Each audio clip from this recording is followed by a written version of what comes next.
El título de la prédica de esta mañana es El poder de la resurrección.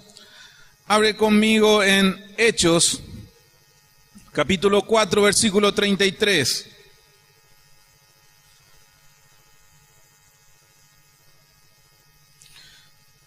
Hechos, capítulo 4, versículo 33, dice así: y con gran poder los apóstoles daban testimonio de la resurrección del Señor, y abundante gracia era sobre todos ellos.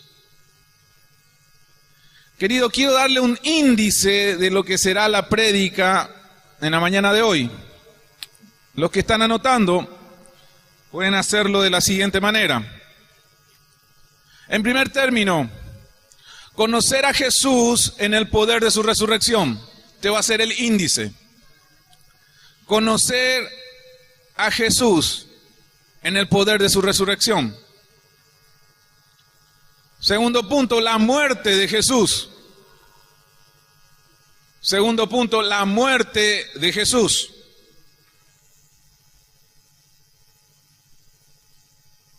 Tercer punto, la ley de la herencia.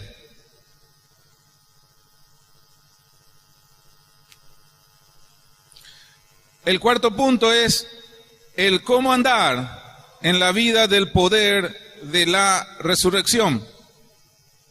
Estos son los 4 puntos que iremos tocando en esta mañana, en la cual nosotros descubriremos cuán grande gracia Dios nos ha regalado a través de su sacrificio en la cruz. Voy a pedirles que estén bien atentos porque el tema que estoy hablando a mí me ha tocado de una manera y me ha hecho entender, por lo cual les ruego que estén atentos. Pero antes de entrar a hablar acerca del índice que les he dado,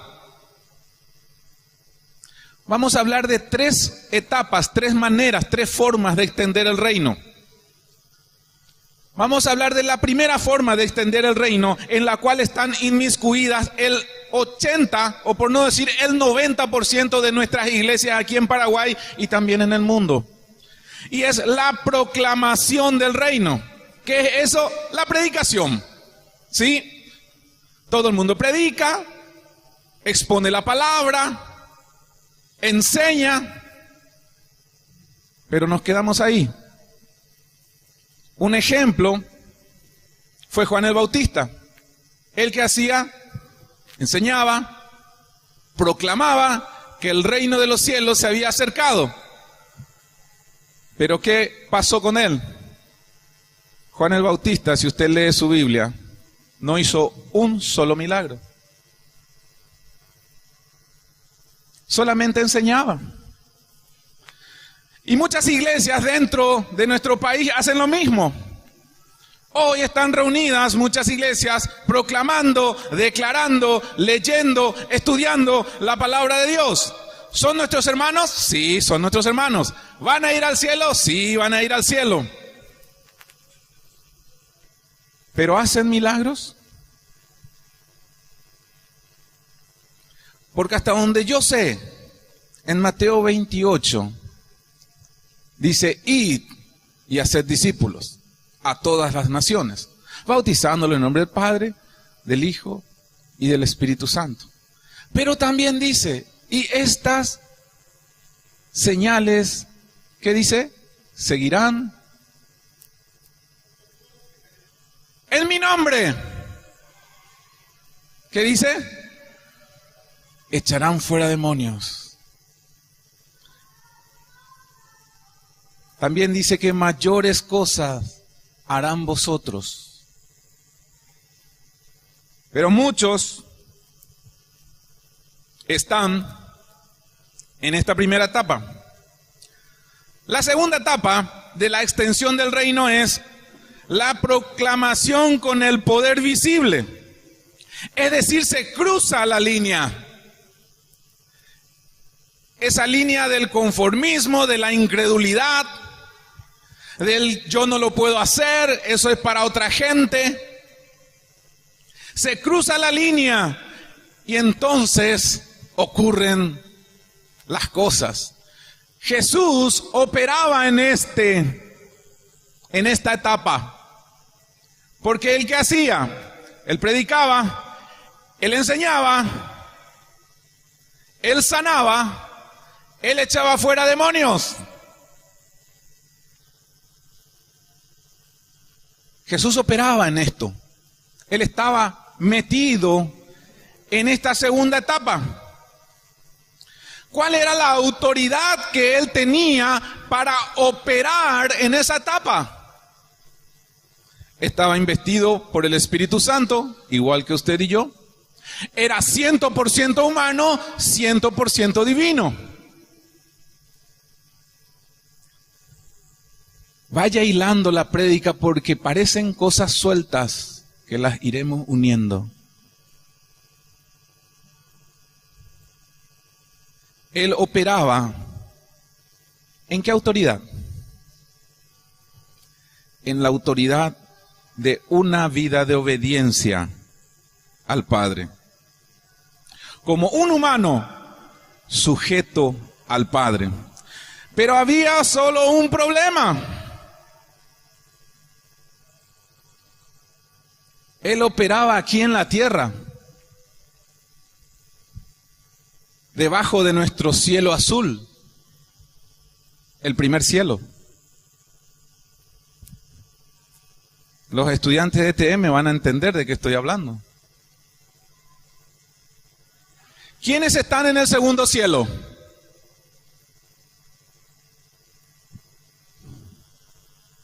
Los principados, las potestades, los gobernadores de las tinieblas. Y en el tercer cielo está Jesús, Dios, la Trinidad. ¿Pero qué tiene que ver todo esto con lo que yo estoy hablando? Resulta que Jesús operaba en la tierra. Él no tenía autoridad para ir más allá todavía. ¿Y por qué me dicen que no tiene autoridad? Porque en el segundo cielo se encuentran las potestades del enemigo, los que manejan el accionar y la mentalidad de una ciudad, de un país. Me están mirando como si fuera que estoy despejando una ecuación atómica. Pero le estoy sacando la venda de los ojos para que realmente nosotros tomemos el poder de la resurrección. Vamos a un ejemplo. ¿De qué estoy hablando? ¿Cuál es la diferencia entre la resurrección de Lázaro y de Jesús? Vamos a la resurrección de Lázaro. Jesús demuestra que tiene poder sobre la muerte. Resucita a Lázaro. Lázaro murió pirebai. Era un pirebai, vamos a suponer.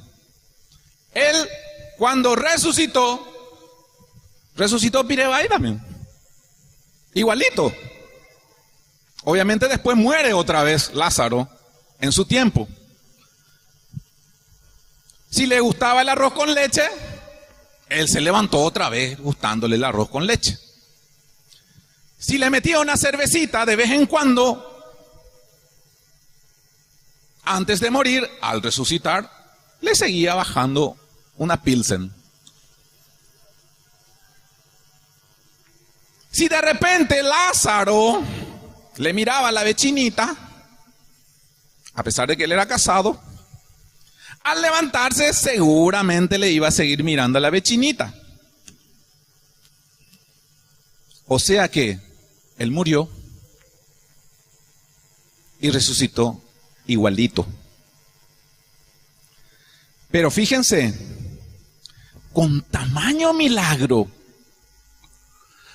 con tamaño prodigio, de traer a la vida a un ser humano que estaba literalmente podrido porque ya tenía olor, donde toda Jerusalén ve el poder de su fuerza, sin embargo lo quieren matar. Lo buscan para matarlo. ¿Y saben por qué es eso?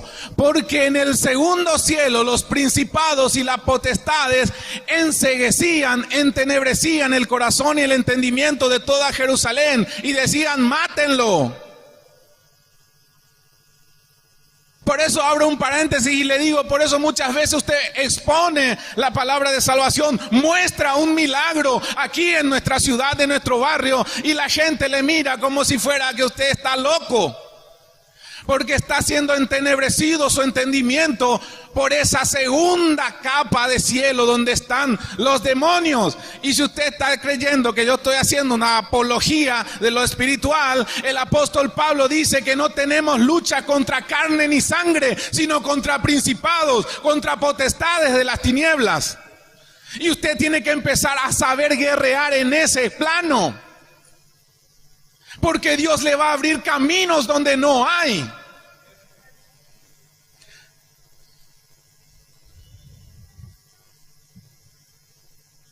Muchos me han acompañado en una situación hace poco, en la cual, como decía el salmo que leyó Nelson, se multiplicaron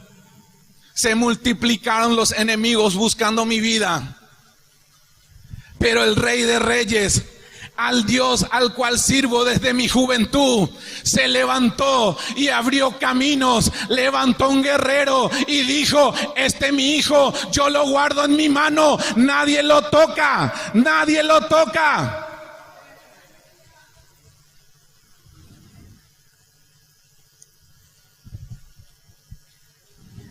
Seguimos. ¿Cuál es la diferencia de Cristo?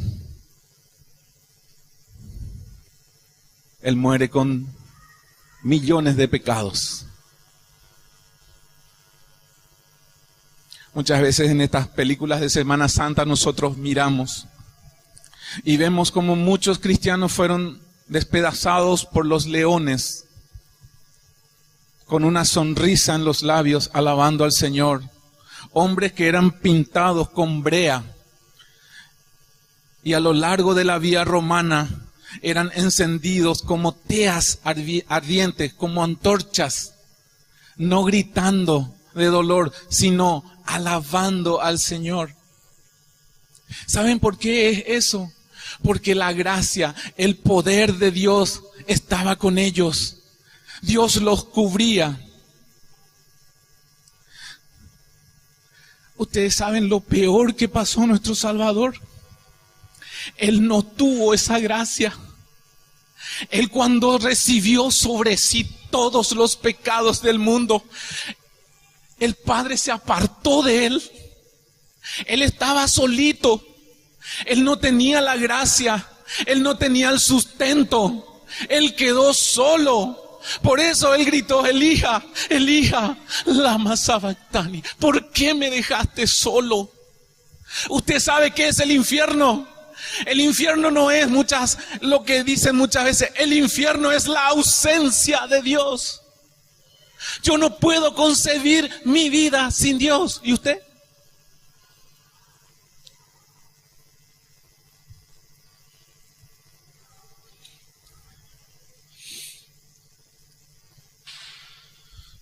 Vamos a Colosenses, capítulo 2. Colosenses, capítulo 2. Esta es nuestra victoria. Mirad que nadie os engañe por medio de filosofías y huecas sutilezas, según las tradiciones de los hombres, conforme a los rudimentos del mundo y no según Cristo, porque Él habita corporalmente. En Él habita corporalmente toda la plenitud de la deidad. Y vosotros estáis completos en Él, que es la cabeza de todo principado y potestad. En Él también fuisteis circuncidados con circuncisión no hecha a mano, al echar de vosotros el cuerpo pecaminoso carnal en la circuncisión de Cristo. Esto es su muerte en la cruz. sepultados con Él en el bautismo, en el cual fuiste también resucitados con Él mediante la fe en el poder de Dios que le levantó de los muertos. Y vosotros, estando muertos en pecados y en la incircuncisión de vuestra carne, os dio vida juntamente con Él, perdonando todos los pecados, anulando el acta de los decretos que había contra nosotros, que nos era contraria, quitándolo de en medio y clavándolo en la cruz, y despojando a los principados y a las potestades, los exhibió públicamente, triunfando sobre ellos en la cruz del Calvario. Mi Dios merece un aplauso.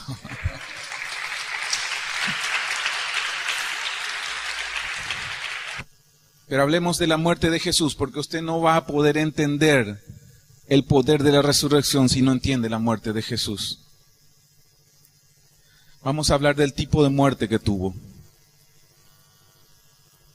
La crucifixión era una muerte reservada para los peores criminales de la época, para desertores, para asesinos, para personas que habían hecho mucho daño. Era una muerte lenta, era una muerte cruel, era una muerte muy dolorosa. Cuando estuvo Jesús en el Getsemaní, Él oró al Señor pidiéndole que pase de Él esa copa. Pero no era simplemente el aspecto carnal, sino también el aspecto espiritual. Si nosotros hemos visto la pasión de Cristo, nos damos idea, porque no era tanto así, era peor. Nos damos idea del sufrimiento y el martirio que corporalmente sufrió nuestro Salvador. Muchas veces perdemos de vista nosotros que no solamente fue eso. Él estaba pidiendo, diciéndole al Señor, a su Padre, si es posible, pasa de mí esta copa. Porque Él tenía que cargar el pecado del mundo. Lo peor no fue ligar. Lo peor no fue ser crucificado. Él sabía que lo peor estaba en lo espiritual. En esa copa estaba todo el pecado de la humanidad. Ahí estaba la homosexualidad, el adulterio, la fornicación, la rebelión, la lascivia. Todo lo que usted se imagine estaba en esa copa y Él la tenía que beber solo. En ese momento Él era el pozo ciego de la humanidad. Espiritualmente, nosotros que somos líderes, ustedes y yo, amén. Todos son líderes. Muchas veces ministramos a personas que nos cuentan los errores que han tenido y queda una carga sobre nosotros. Cuando ministramos a una persona, muchas veces tenemos que sentarnos. Imagínense ustedes, todo el pecado, toda la suciedad, toda la iniquidad mía y tuya siendo cargadas por un hombre que era 100% humano y 100% divino. Usted nunca va a odiar el pecado hasta que entienda la muerte de Jesús. Es por eso que Él se sintió solo. Él sabía lo que venía. Pero a Él le fue prometida por la fe, la resurrección en el Getsemaní. Vamos a Hebreos, capítulo 5, versículo 7. Usted puede anotar. Todo lo que digo, lo voy a probar. Hebreos capítulo 5, versículo 7. Y Cristo en los días de su carne, ofreciendo ruegos y súplicas con gran clamor y lágrimas al que le podía liberar de la muerte, fue oído a causa de su temor reverente. ¿Fue librado de la muerte? No, él murió. Pero la muerte no le pudo contener. Lo que él le dijo es: Padre, cuando yo esté muerto, tráeme de vuelta. En el Getsemaní le fue prometido eso.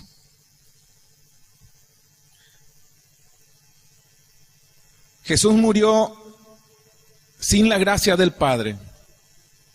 Jesús murió sin su papá cerca.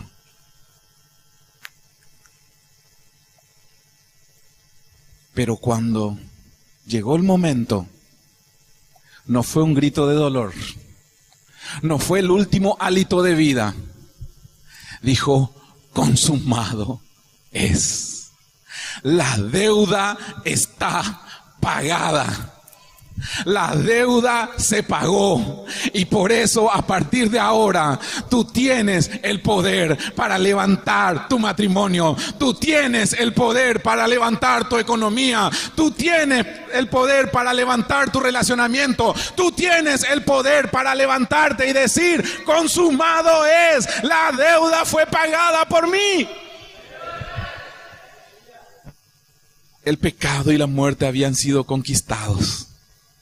Pero no quedó allí. El enemigo estaba haciendo fiesta. Lo matamos. Hasta aquí llegó. Sí, no hizo mucho problema. Durante 33 años vivió, Dios mío. Nos hizo las 1001, pero ahora ahí está. Está en el infierno. Lo tenemos. Lo tenemos. Ahí está.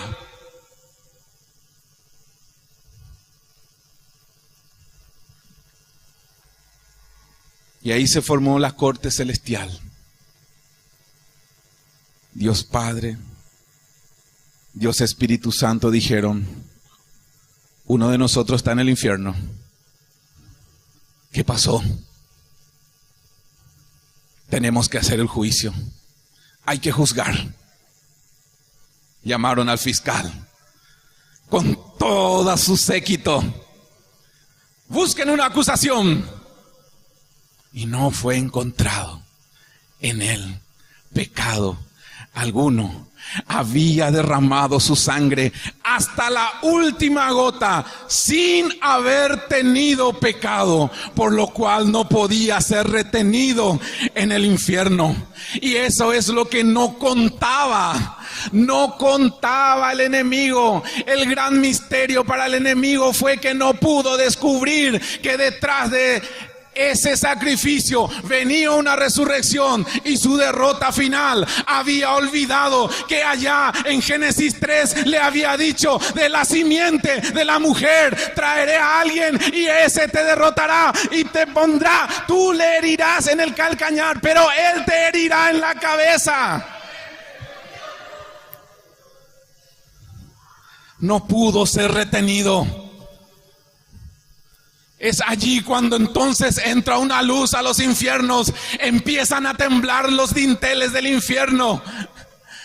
Y entra el poder de Dios. ¿Dónde está mi hijo? Y entonces le dice Jesús: un ratito, tú, cornudo, coludo, tráeme las llaves. Tráeme las llaves. Y ahí le arrebató las llaves de la muerte, las llaves del infierno. Y como dice Apocalipsis 1:18, están en su poder las llaves del infierno, las llaves de la muerte. Y él allí se levantó con poder. ¡Aleluya!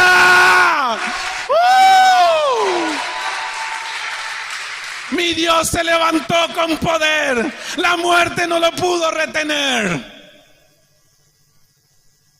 Y es allí donde dice que le dio un nombre que es sobre todo nombre, en el cual se doblará toda rodilla de lo que está en el cielo, en la tierra y debajo de la tierra.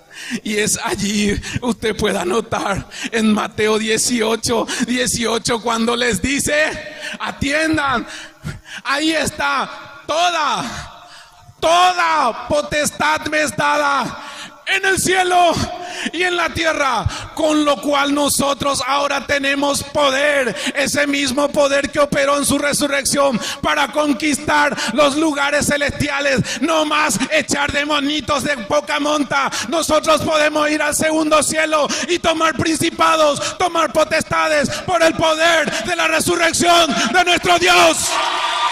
¡Aleluya! Ahora entiende el tema de los cielos. Ya no estamos para pequeñas cositas. Como diría un pastor, ahora nos vamos contra los big boys, contra los muchachotes, contra los grandotes. Nosotros ya no estamos para cosas chiquitas. Nosotros debemos conquistar principados, potestades, derribar los principados que están sobre esta nación, sobre este barrio, y conquistar. Jesús, al morir, tenía una iglesia de 120 miembros. 120 miembros. Después de todo lo que hizo.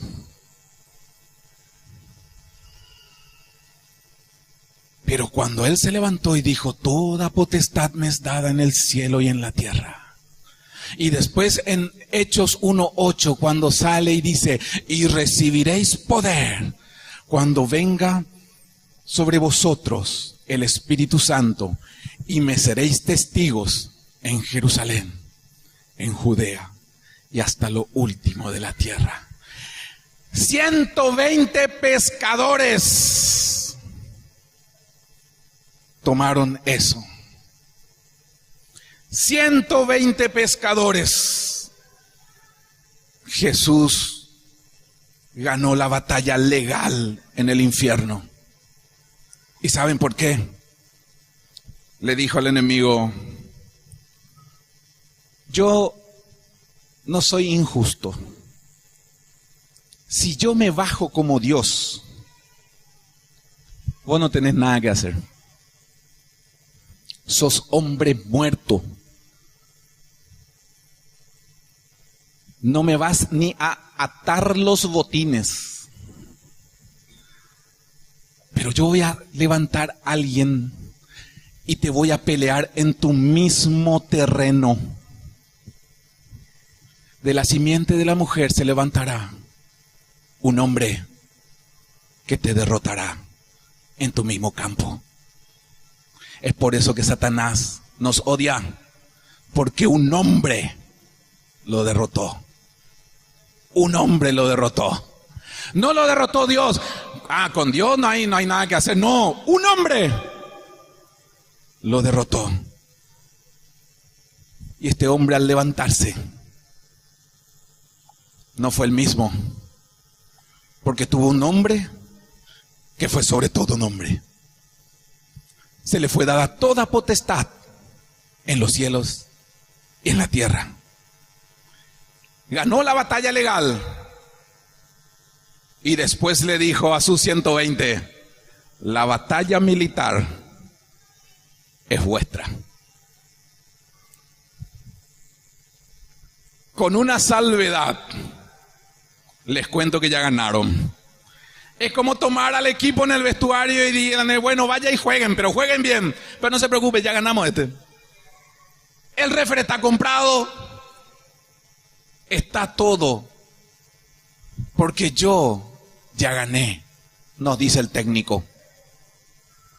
Yo ya gané. Y es por eso que de 120, en la primera embestida, un pescador rudo, iletrado, convierte a 8,000 personas en la primera prédica. 8,000 personas y en menos de 2 años, había más de 20,000 creyentes en Jerusalén. ¿Por qué? Porque habían tomado los principados y las potestades y lo habían expuesto a vergüenza públicamente, diciéndoles: mi Señor ha resucitado, eres derrotado, ahora eso es mío. Y pusieron en práctica: todo lo que pise la planta de mi pie es mío, todo lo que toque mi mano prospera. Y yo llamo a las cosas que no son como si fuesen. ¿Verdad? ¿Qué decimos ahí arriba? Ellos dijeron más fuerte. Vamos a la ley de la herencia. ¿Qué es la ley de la herencia?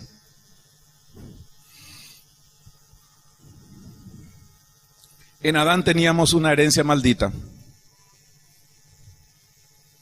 Con Jesús, el pastor nos suele enseñar que tenemos una herencia de gloria. Sin embargo, quiero decirles algo. Abraham, cuando estaba dando los diezmos a Melquisedec, que era una tipología de Jesús, ya estaba pensando en ti y en mí. Y Jesús, con su sacrificio en la cruz, rompió esa herencia maldita. Y como le dije que todo lo que hoy diría lo basaría en la palabra de Dios, yo quiero que vayas a Hebreos capítulo 7. Lo puedes anotar. Hebreos capítulo 7. Versículo 9 en adelante. Dice así: y por decirlo así, en Abraham pagó el diezmo también Leví, que recibe los diezmos, porque aún estaba en los lomos de su padre cuando Melquisedec le salió al encuentro. Dígame, ¿cuántas veces usted leyó esa parte? ¿Entiende lo que dice?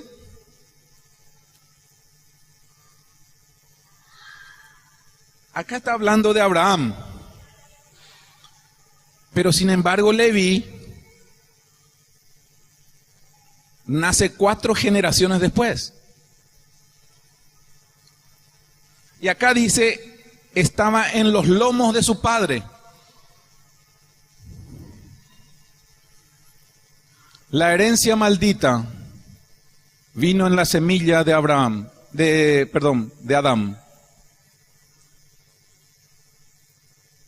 La herencia bendita vino con Jesús en la cruz. ¿Alguien sabe de medicina?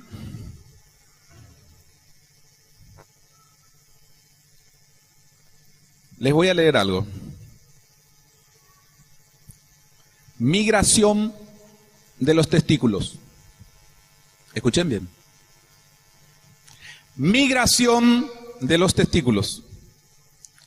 El hombre, como el resto de los mamíferos, en el hombre como en el resto de los mamíferos, los testículos proceden del interior de la cavidad abdominal, a la derecha y a la izquierda de la columna lumbar, al lado de los riñones. Hacia el tercer mes del desarrollo fetal, los testículos abandonan esta región y descienden por el conducto inguinal, atravesando la pared abdominal, arrastrando consigo las bolsas que los envuelve hasta su posición definitiva. ¿Entienden? Dice que Abraham le tenía en sus lomos espiritualmente, y lomo bregó. Todavía no se desarrolló todo para bajar donde tenía que estar.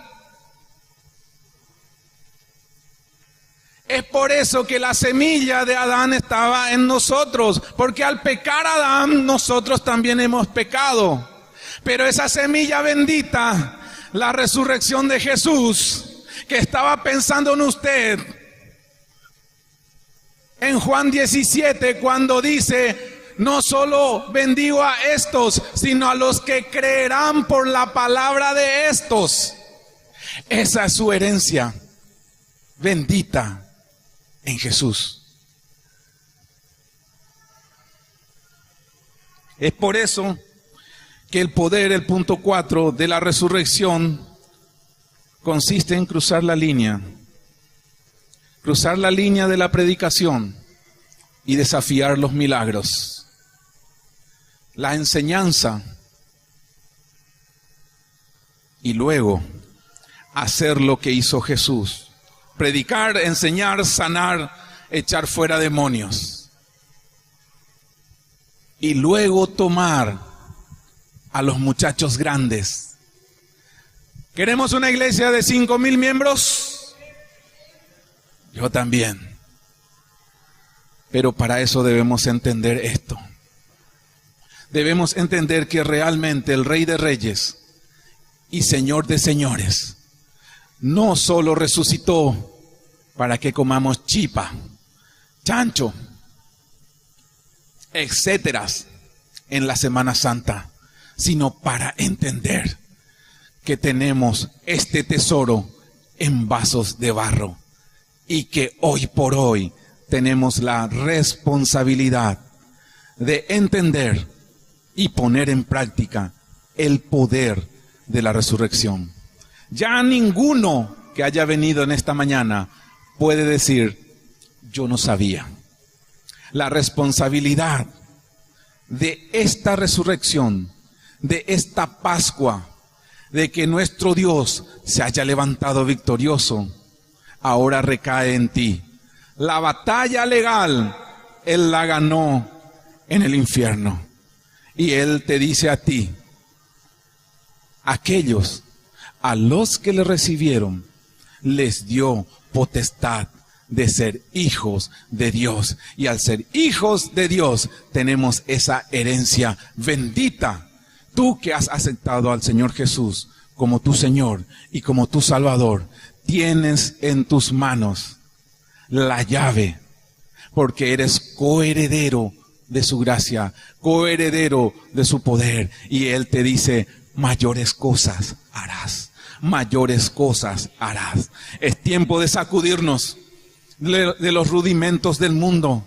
La palabra de Dios dice: en el mundo tendréis aflicción, pero no temáis, yo he vencido al mundo. Mayor es el que está en nosotros que el que está en el mundo. Estamos preocupados por nuestra situación, estamos preocupados por nuestra circunstancia, y Él nos dice: hombre de poca fe, ¿acaso no ves a los pajarillos que no siembran ni ciegan? Y con todo, Jehová Dios no los deja caer al piso. No os afanéis por nada. En apuros, mas no desesperados. Derribados, pero no destruidos. Es allí cuando el enemigo te pega la mejor trompada de su vida en el ring espiritual. Y tú te sientas y miras. ¿Cuántos han visto Rocky? El otro ya. Y el otro te levantas y le decís: no escuché la campana. Ese fue tu mejor golpe. Ahora yo te voy. Vas a ver cómo vas a quedar. Vas a ver cómo vas a quedar. Ese es mi Dios, el que levanta mi cabeza. Es mi escudo. No temeré, aunque un ejército acampe contra mí. Pero resulta que te llega el último aviso de tu ande y te desesperas. Un ejército que llegue contra ti. Pero te llega una notificación judicial y te desesperas. Pero existe un Señor, un Rey, que hace que aparezca dinero en las cuentas corrientes, nadie sabe de dónde, para pagar el último aviso.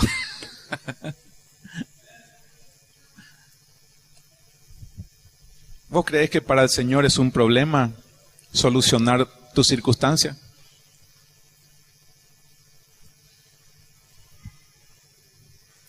Él lo que quiere es ver qué hay en tu corazón. Recuerda que su hijo Israel fue traído por un desierto grande y espantoso, lleno de serpientes y escorpiones, para saber qué había en tu corazón, para a la postre hacerte bien. Digamos como Job: desnudo salí del vientre de mi madre, y desnudo volveré a él. Antes de oída te había oído, mas ahora mis ojos te ven. Jehová dio, Jehová quitó. Sea bendito el nombre de Jehová. Ese es el poder de la resurrección. Llamar a las cosas que no son como si fuesen. En la cruz del Calvario, sus discípulos solo creían lo que estaban viendo. Aparentemente, su líder había muerto, habían sido derrotados y habían sido esparcidos. Pero ellos no estaban ni recordando, y menos aún creyendo todo lo que les había dicho. No recordaron cuando les dijo: antes de Abraham, yo soy. Se habían olvidado de lo que le había dicho acerca de su vida. Tengo poder para ponerla y tengo el poder para volverla a tomar.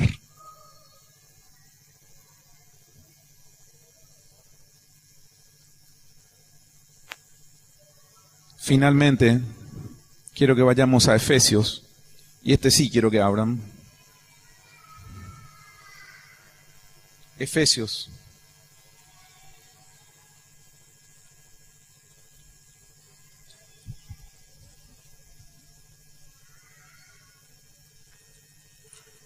Efesios capítulo 1.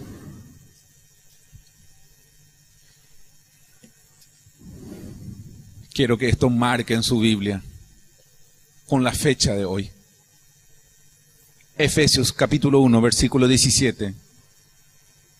Para que el Dios, Efesios 1, 17, para que el Dios de nuestro Señor Jesucristo, el Padre de gloria, os dé espíritu de sabiduría y de revelación en el conocimiento de Él, alumbrando los ojos de vuestro entendimiento, para que sepáis cuál es la esperanza a que Él os ha llamado y cuáles las riquezas de la gloria de su herencia en los santos, y cuál la supereminente grandeza de su poder para con nosotros los que creemos, según la operación del poder de su fuerza, el cual operó en Cristo, resucitándole de los muertos y sentándole a su diestra en los lugares celestiales, sobre todo principado y autoridad y poder y señorío, y sobre todo nombre que se nombra, no solo en este siglo, sino también en el venidero.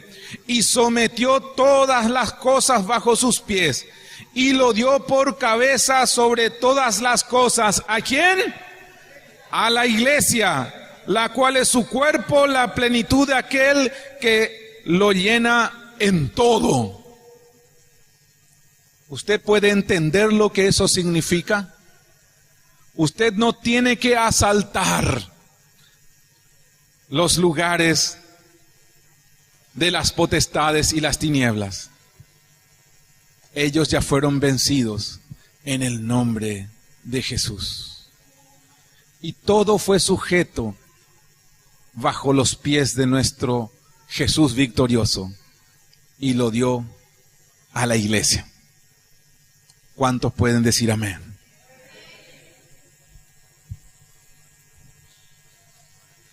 Yo en esta mañana, mientras estamos escuchando esta música, fue por gracia. Yo no voy a pedirte que pases adelante, sino que realmente, mientras estás escuchando, puedas reflexionar y tomar este poder que Dios ya te ha dado en su resurrección.